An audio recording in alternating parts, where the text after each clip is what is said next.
Bang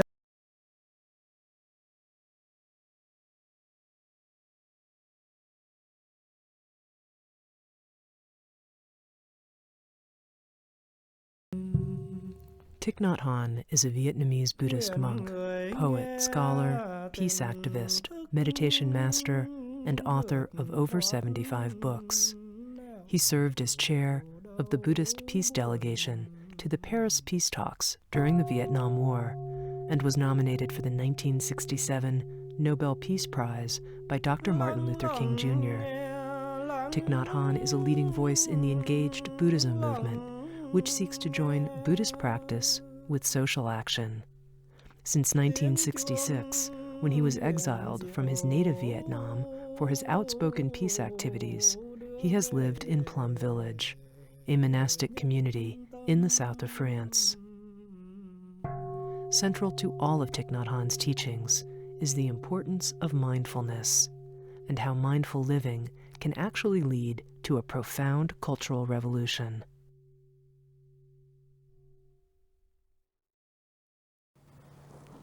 Many people think that walking is to come to arrive somewhere. But walking by itself is life. If you are not able to walk peacefully and happily, you are sacrificing your time of walking. And the time for walking is the time to live. And that is why I don't want to lose my life. I want to walk as a free person, a happy person. From here, I want to go there in order to look at that flower. Looking at that flower is my purpose, of course. It will bring me joy. But from here, walking over there is also life, and I have to be able to enjoy every step I make. Because you cannot sacrifice one thing for another, because both are life. And that is why walking meditation has become a lifestyle for me. Every step I make must bring me peace and joy. Therefore, I will do everything in order to keep my practice of walking meditation. If I am to go to the airport to take a flight, I would give myself plenty of time so that I can go to the airport relaxingly. And at the airport, I don't have to run. I can still practice, enjoying every step walking at the airport. And you have to be determined in order to organizing your own life. You have to resist the temptation of losing yourself. And if you are a writer, a filmmaker, an artist, a teacher, you can help bring people together to this kind of awareness. And this is the only way we can change the way of thinking of people and change our civilization. Because in this civilization, people are not really alive. They want to prepare for life, but they are not capable of living their life because they are always running. They are always thinking of the future. They are not capable of stopping and establishing themselves in the present moment and to live deeply each moment of their life. When you drink your tea, drink in such a way drink your tea in such a way that you be a happy person. When you eat your lunch, eat it in such a way that you become the happiest person. When you walk at the airport, walk in such a way that proves that you are happy, that you are relaxed, that you are alive. And that must be applied to every act, every moment of your daily life. And I think we have to reverse the tendency. We have to create a new style of life. We have to make a revolution. We have to bring back our capacity of being happy. Because in our time, people suffer so much. And they consider, partly because they consider their success as the highest aim of their life. But if we understand success as a happy, peaceful, relaxed life, and then we have to send to transform everything. And now, filmed at Green Gulch Farm in California, Thich Nhat Hanh gives instructions in walking meditation practice.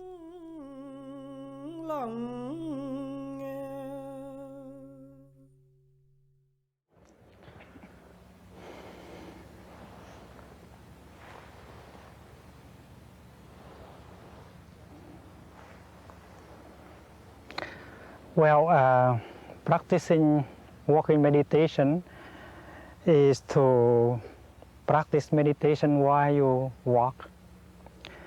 And you can be peaceful and happy during the practice. And you walk and you do it as if you are the happiest person in the world. And if you can do that, you succeed in walking meditation.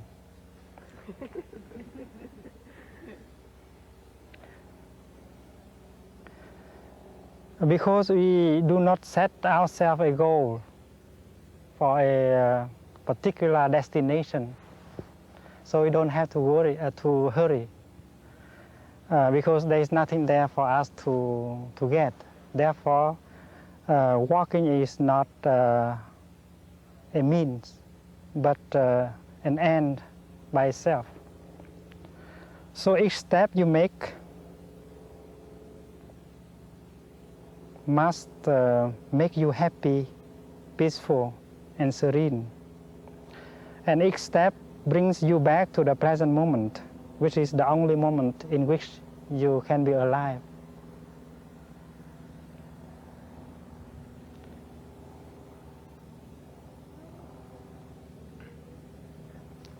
Make steps as if you print your foot on the ground. And you do not print your anxiety and sorrow on the ground. Instead, you print peace, serenity, and happiness on the ground. And it is possible that to do that, provided that you want very much. Well, if we do not make happy and peaceful steps, and with the eyes of the Bodhisattva, you can look into the footsteps of someone and see the sorrow, anxiety, the fear that the person has left in his footsteps. So we must be able to make steps in which no trace of sorrow and anxiety can be found, only peace and joy. Suppose I have a miraculous power. I would like to bring you to the Pure Land of Amitabha Buddha. If you are Christians, to the kingdom of God. But once we are there, how shall we walk? Shall we bring our sorrows and anxieties on the land of Amitabha Buddha? That way we will pollute the Pure Land, and the Pure Land will become impure. Therefore, it's very important that we can make peaceful, happy steps right here on earth. And as you can make peaceful, happy steps on the earth becomes the Pure Land. And that is something I do not invent. That is said by the Buddha himself. The Pure Land is in our mind. Also, the samsaric world is in our mind. It depends our way of making steps, that this land is a pure land or the samsaric land.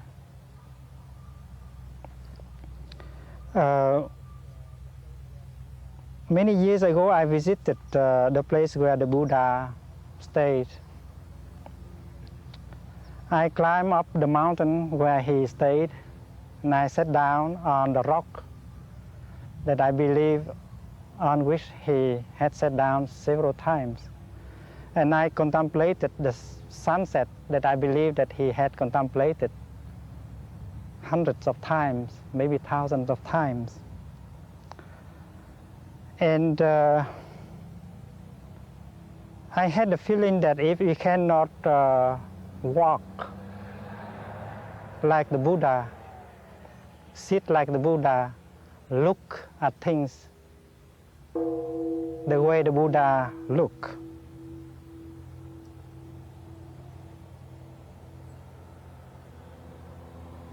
and then you cannot continue the work of the Buddha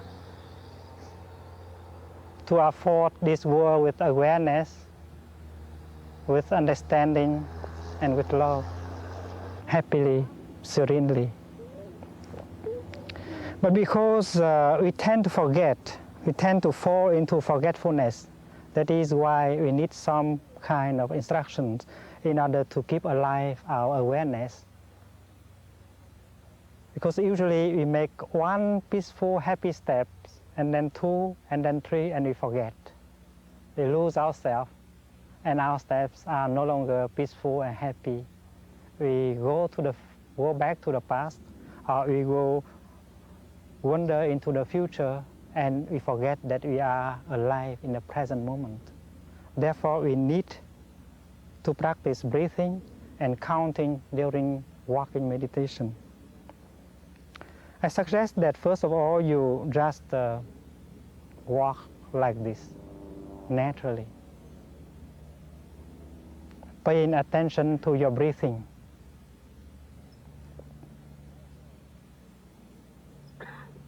And you measure the length of your breath by the number of steps you make.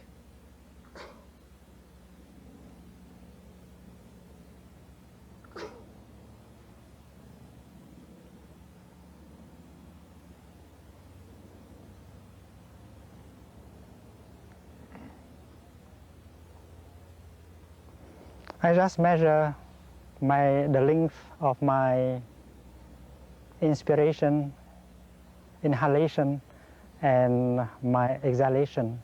And my inhalation are 3 steps long, and my exhalation is also 3 steps long. You might find the inhalation shorter than the exhalation. It's very normal if you are a beginner.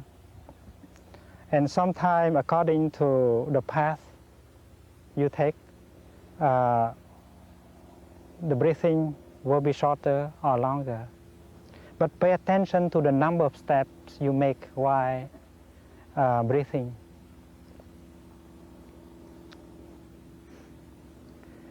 When you make steps like this, focus your attention on the contact between your foot and the ground. And you breathe with your feet. Your attention is there, the point of contact between you and the earth. And you breathe as if you breathe with your feet. And you count 1, 2, 3, 1, 2, 3. So you have 3 things: the steps, the breathing, and the counting. 3 things. The counting binds the step and the breathing into one. 3 and yet 1. Your concentration, the object of your concentration become 1 and not 3. You try and you see. By counting, you measure the length of your breathing with steps. Therefore, you make the 3 into 1, and that is concentration. And because you are following your breathing, you are practicing counting, that is why you do not lose your awareness. You continue to make peaceful steps for 10 minutes, 15 minutes, 20 minutes, 30 minutes. And the morning walking meditation is 50 or 55 minutes. And you can be very happy during the practice.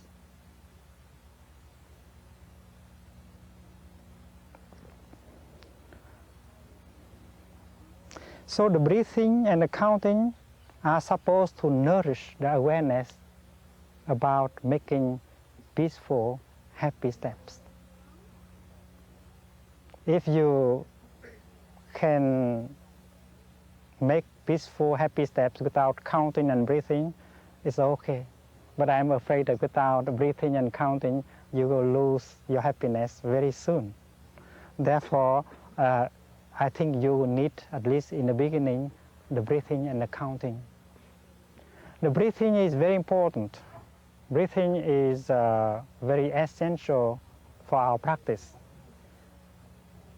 During sitting meditation, during walking meditation, and during carrot cutting meditation. It means that if we know how to breathe, and then we can dwell very long in awareness, mindfulness, and we can stay alive during the day. Breathing is like using a rope in order to climb up to a tree or a wall. If you stop breathing, if you lose the consciousness of breathing, if you forget that you are breathing, and then it's like you abandon the rope and you fall down to the ground. So without following your breath, you fall down to forgetfulness. Therefore, cling to your breathing is a very excellent method to dwell in mindfulness, not to lose yourself.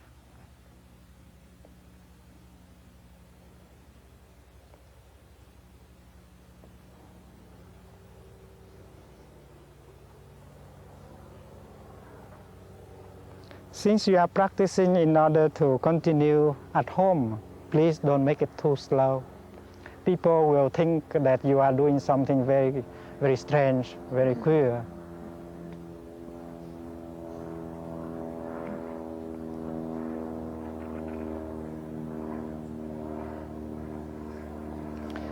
If it happens that your house is near a park or near a river bank,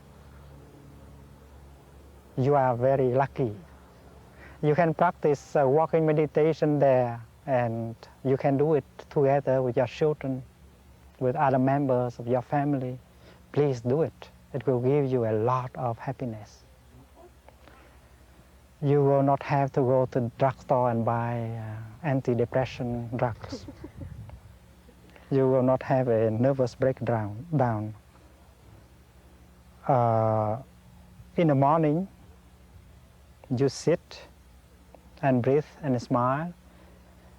In the evening, before going to sleep, you may practice 15 or 20 minutes of walking meditation.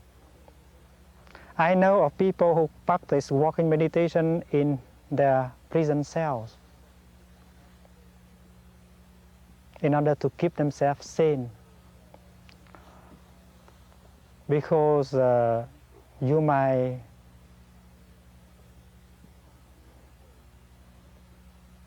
become insane if you don't do anything. If you are in a concentration camp, a re-education camp, or in a prison cell.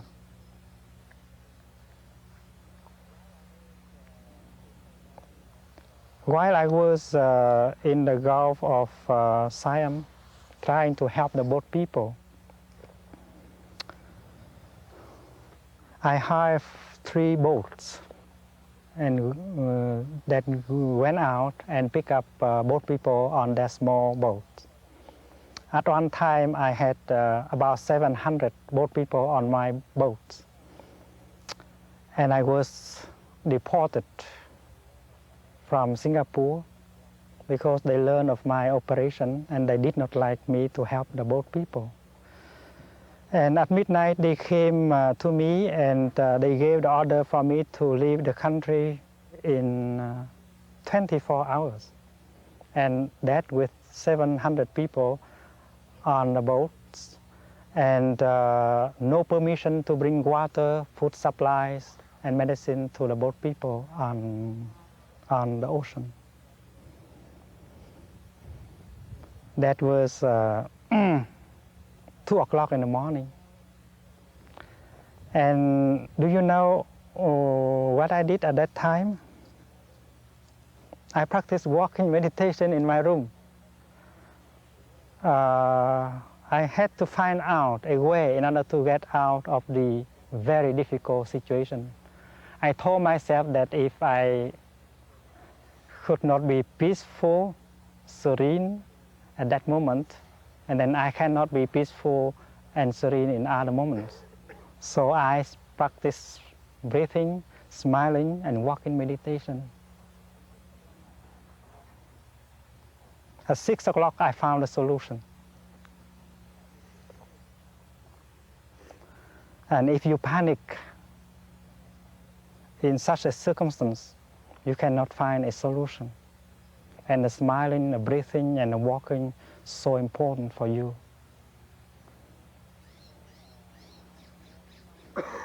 So our small planet is a kind of small boat.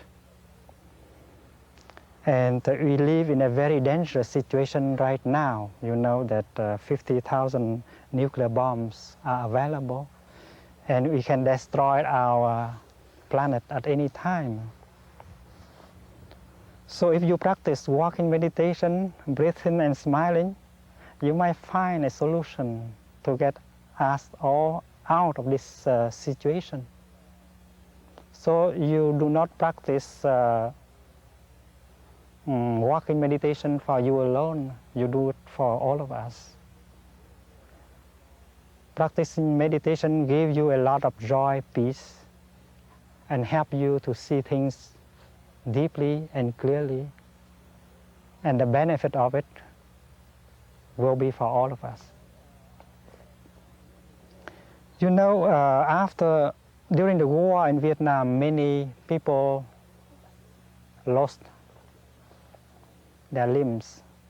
They cannot practice walking meditation.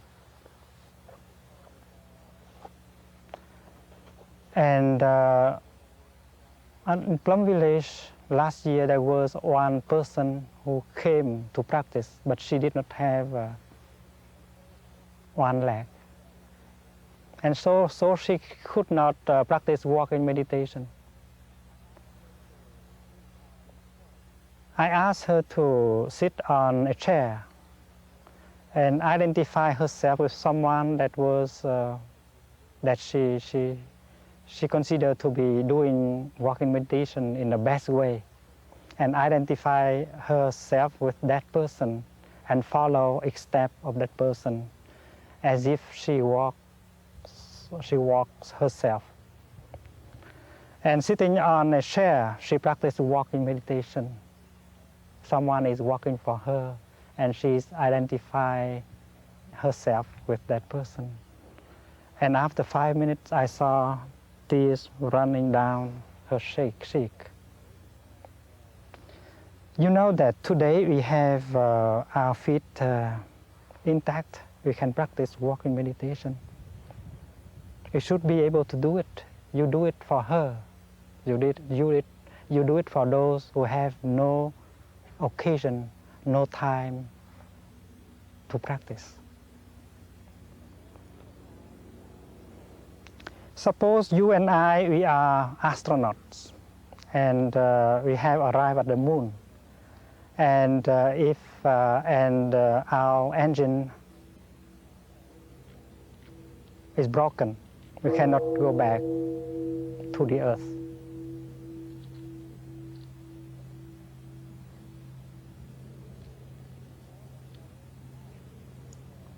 We know that we are going to die because oxygen is lacking, and in 3 days we out of oxygen and we will die. We have 3 days left to live. And you and I, we think of many things, but it seems, it's very clear that the only thing we want now is to go back to our beautiful planet and making peaceful, happy steps on our dear planet. We don't care for anything else, just being back in our planet and walking side by side on the green grass, on a path with pebbles. And we think that that would be the most wonderful thing to do. Suppose we are back on Earth. Are we able to make such peaceful, happy steps on Earth? In fact, we are on Earth. That is the good news. Shall we be able to do so as the 2 astronauts? It depends on your awareness. Therefore, we should be able to be happy because happiness is available.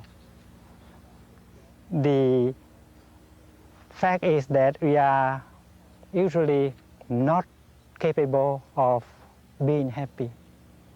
So awareness, awakening, is the basic condition for us to be alive, to be happy, and we should apply it to our walking meditation. If during walking meditation you notice something beautiful and you would like to contemplate it, to enjoy it, please feel free to stop and enjoy the scene, the scenery, with the condition that you follow your breathing, because if you don't, you forget the beauty and you get lost in your thought. And you go back to the past, you wander into the future. And you should continue to breathe and contemplate whatever you think as beautiful. And after that, you resume walking and smiling. The steps, the breathing, the counting unite the trees, and then there is the 4th, the smiling. Because smiling is wonderful. Smiling proves that you are yourself, that you are your own master, that you are not a colony of the non-self. Therefore, smiling proves that you have the sovereignty over yourself. The Buddha has, there are 12 ways of calling a Buddha. One of the names is Điều Ngự Trưởng Phu, he who has sovereignty over himself. So the smile is just the sign of your own sovereignty. Therefore, stepping, breathing, counting, and smiling are the things that you may practice while you do walking meditation. I hope you success. If any of you have questions, please ask before we start.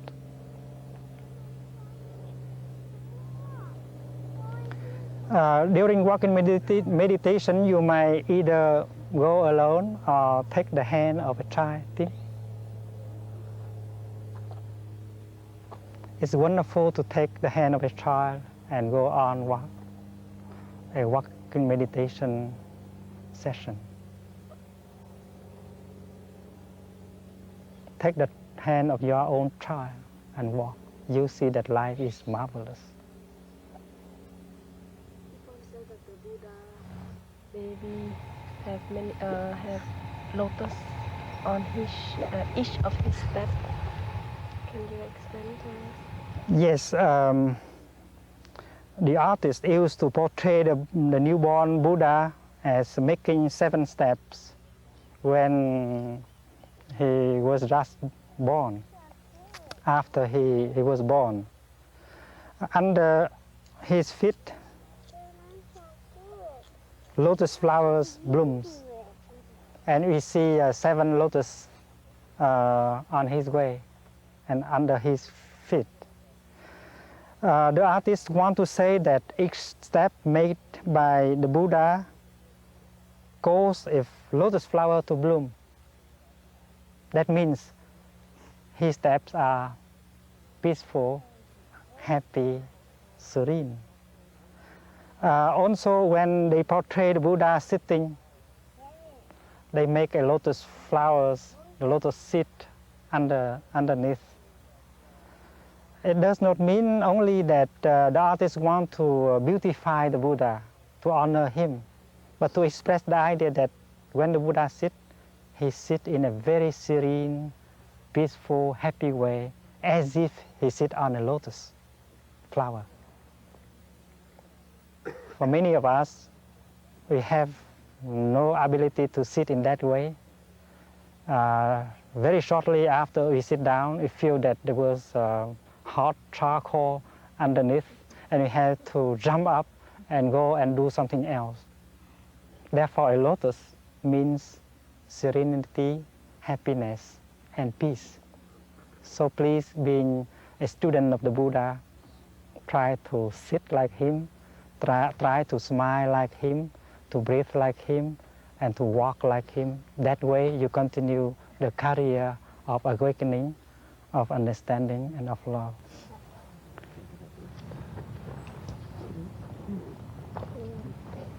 You follow me, please.